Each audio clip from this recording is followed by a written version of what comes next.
राधे राधे मित्रों। हमारे बहुत सारे सब्सक्राइबर ये कह रहे थे कि हमें गणेश जी की चतुर्थी पर एक उनका अच्छा सा वीडियो बनाना चाहिए जो जो उनकी महिमा को, उनके गुणों को और बहुत सारे सीक्रेट्स को बताए। तो तब मैंने नहीं बना पाया, आई एम सॉरी, लेकिन अब मैं वो वीडियो आपके लिए बनाता हूँ और आपको वो सब बातें बताऊँगा जो गणेश जी की चतुर्थी पर होना आवश्यक है। हालांकि वो महोत्सव तो निकल गया, लेकिन हमने बड़े ही उत्साह के साथ हमारे सारे मित्रों ने गणेश जी का विसर्जन किया, धूमधाम से उनकी महिमा का श्रवण किया। श्रवण मतलब होता है सुनना। तो आपको भी एक आज बहुत ऐसा सीक्रेट बताता हूँ जो आपने नहीं सुना होगा। आपको पता है संसार की कोई भी शादी गणेश जी की पूजा के बिना नहीं होती, पर क्या आपको मालूम है कि गणेश जी की शादी कब हुई थी?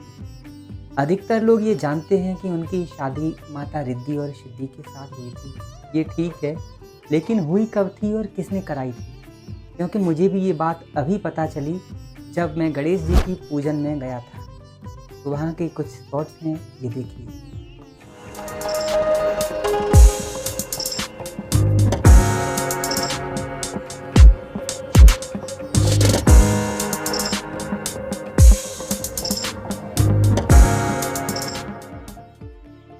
मित्रों, गणेश जी की शादी भगवान श्री कृष्ण जी की शादी के समय ही हुई थी, द्वापर युग में। उस समय माता पार्वती को बहुत चिंता हो रही थी कि गणेश जी शादी ही नहीं करते। भगवान शिव तो निश्चिंत रहते हैं क्योंकि वे सब जानते हैं, पर माताओं को थोड़ी ज़्यादा चिंता होती है उनके पुत्र के विवाह की। तो माँ पार्वती ने ये बात नारद जी से कही और नारद जी ने कहा कि माँ आप चिंता मत करिए, मैं ऐसा प्रयत्न करूँगा जिससे गणेश जी की शादी बड़े अच्छे से हो जाए। मैंने कहा कैसे करोगे गणेश, तो मैं सुनता ही नहीं मेरी बात। नारद जी ने कहा मैं ऐसी परिस्थितियां बना दूंगा कि गणेश जी को फिर ये बात अच्छी लगने लगेगी और उन्हें सुननी पड़ेगी। एक बार द्वापर युग के समय जब भगवान श्री कृष्ण जी द्वारिका में चले गए थे और भगवान की शादी माता रुक्मिणी जी के साथ हो रही थी, तो फिर जब सब लोग माँ रुक्मिणी की शादी में जाएंगे तो द्वारिका की रक्षा कौन करेगा? इसीलिए भगवान श्री कृष्ण जी ने कैलाश पर्वत से भगवान शिव के द्वारा तो फिर द्वारका की सुरक्षा की जिम्मेदारी भगवान श्री कृष्ण जी ने गणेश जी को दे दी। क्योंकि गणेश जी परम बुद्धिमान, परम बलवान हैं, इसीलिए भगवान श्री कृष्ण जी ने कहा कि जब सारे लोग हमारे विवाह में जाएंगे तो आप द्वारिका की सुरक्षा करेंगे। गणेश जी बलवान तो थे ही, उनसे कौन युद्ध करेगा? गणेश जी निश्चिंत होकर द्वारिका की रक्षा में लग गए। इधर भगवान जी की बारात द्वारिका से निकल गई। नारद जी को ये बात याद थी कि उन्होंने माँ पार्वती को ये वचन दे रखा था कि उन्हें गणेश जी की शादी करानी है। नारद जी आए द्वारिका में और बोले, गणेश देखो तुम कितने भोले वाले हो, तुम्हें तो द्वारिकाधीश ने मूर्ख बना दिया। गणेश जी बोले, ये मुझे मूर्ख कैसे बनाएंगे? ये तो मेरे मामा जी हैं, मुझे थोड़े मूर्ख बनाएंगे। लेकिन नारद जी बोले, नहीं, भला भगवान श्री कृष्ण जी को कौन से शत्रु का डर है कि इनकी द्वारिका को खतरा है? सोचो गणेश, सोचो। उन्होंने तुमको पहरेदार बना के यहाँ बिठा दिया कि बारात में तुम किसी भी युवती को ना देखो और उनकी बारात में कोई विघ्न ना आए। गणेश जी की ये बात सुनते ही मन में संदेह हो गया, अरे बात तो सही है, मामा जी सबको शादी में ले गए और मुझे ही नहीं ले गए, ऐसा क्यों? मैं जरूर मामा जी से कहूँगा। नारद जी ने कहा, नहीं ऐसा मत कहो, तुम अपने मामा जी से कहना कि वे पहले तुम्हारी शादी कराएं। जो तुमको वो ऐसा समझते हैं, पता है क्यों? क्योंकि तुम अब तक कुंवारे हो, इसीलिए पहले तुम उनसे कहो कि वे तुम्हारी शादी कराएं, फिर उनकी शादी पूरी होगी। नारद जी ने कहा।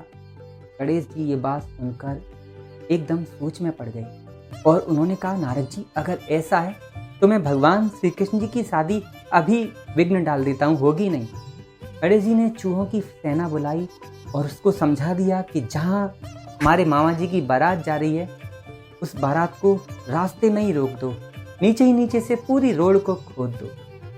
चूहों की सेना ने सुन करके भगवान श्री कृष्ण जी की जो सड़क थी जिस पर भगवान की सेना जा रही थी, जल्दी से आगे जाके नीचे से पूरी सड़क को खोखला कर दिया। और जैसे ही भगवान जी की सेना उस सड़क के ऊपर निकली, सारी की सारी सेना, हाथी, घोड़े नीचे धंस गए भगवान श्री कृष्ण जी को पता चला कि ये सारी करतूत नारद की है। भगवान जी ने नारद को बुलवाया। नारद जी ने कहा, प्रभु मैंने नहीं किया, ये तो गणेश ने किया है, वो चाहते हैं पहले उनकी शादी कराइए। तब भगवान श्री कृष्ण जी ने गणेश जी को बुलवाकर कहा, गणेश तुम चिंता मत करो, पहले पहले तुम्हारी बारात चलेगी, पीछे पीछे हमारी चलेगी। इसीलिए भगवान श्री कृष्ण जी की कृपा से गणेश जी का ये विवाह संपन्न हुआ। ऐसा कहते हैं कि इस कथा को सुनने से मनुष्य के सारे जीवन में उसकी बुद्धि कभी दूषित नहीं होती, क्योंकि गणेश जी बुद्धि के देवता हैं। उनकी कृपा से, उनके आशीर्वाद से बुद्धि को नया प्रकाश प्राप्त होता है और उस व्यक्ति की बुद्धि कभी नीची अधोगति में नहीं जाती, क्योंकि भगवान श्री कृष्ण जी ने कहा है कि हमारा शरीर जो कि इंद्रियों के द्वारा संचालित होता है, इंद्रियों से परे होता है मन, मन से परे होती है बुद्धि, बुद्धि से भी परे होता है आत्मा, और आत्मा जो परमात्मा का स्वरूप है उससे भी परे है परम पूर्ण परमात्मा। प्यारे मित्रों, लक्ष्मी माता भी वहीं वास करती हैं जहाँ बुद्धि अच्छी होती है। बुद्धि से ही सारे कार्य संपन्न होते हैं। इसीलिए गणेश जी की पूजा सिर्फ गणेश चतुर्थी को ही नहीं करनी, वर्ष भर करनी है।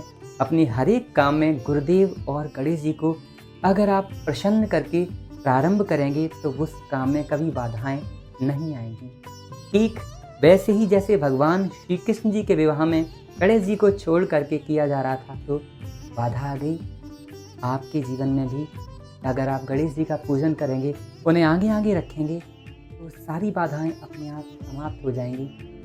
राधे राधे। आज की कथा में इतना ही, आगे और भी कथाएं आपके लिए आती रहेंगी। ये कथा थोड़ी बड़ी हो गई, लेकिन प्रभु की जो महिमा बड़ी होती है उसको ज़्यादा छोटा नहीं कर सकते, क्योंकि आपको वो सब बातें आनी चाहिए जो हमारे पूर्वजों ने की हैं। भगवान हमारे पूर्वज ही हैं, मनु से ही मानव बने हैं और मनु प्रथम संतान थे भगवान श्री हरि की।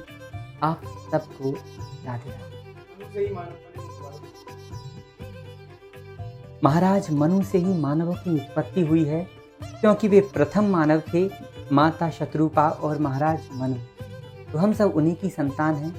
भगवान विष्णु जी के द्वारा ये क्रम चलाया गया है। आप सबको राधे राधे, जय श्री।